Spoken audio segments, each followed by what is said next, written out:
Dr. Shante Lyons says his success as a teacher, principal, and school district leader are all thanks to his parents, whom he credits with instilling in him a love for education. And they planted the seed to be a teacher in my head at a very early age. But he says things are different now. Educators today are facing insurmountable obstacles. Teachers aren't being trained in traditional teacher training programs coming out of undergrad about the psychology, about how to teach when fearing for one's life. He's talking about the growing number of school shootings, including the latest here at Robb Elementary in Uvalde, which left 19 children and 2 teachers dead. Lyons says teachers now have to focus not just on teaching children, but also on keeping them out of danger. It's a phenomenally impossible thought to add that pressure on teachers when teaching and learning in itself during these times is very difficult. So difficult that many teachers, including Lyons, have decided to leave the profession. I start mourning the day I left the classroom.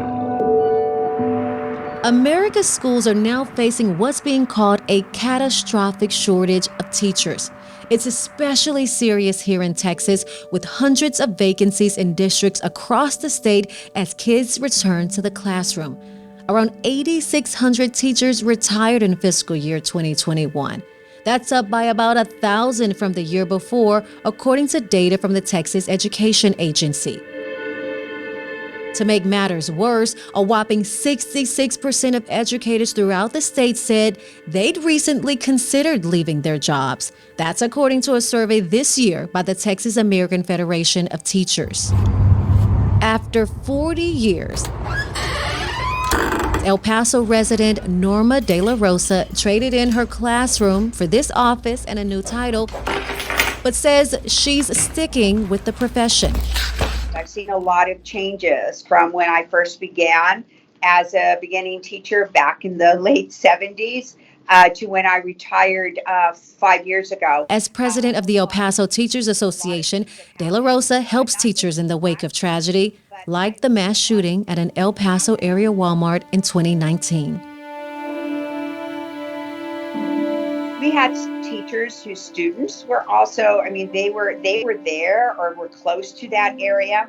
And so it did take an effect on them. That included one El Paso teacher who was inside Walmart during the shooting, escaped, and then moved to Uvalde only to be on lockdown at a school near Robb Elementary during the tragedy there.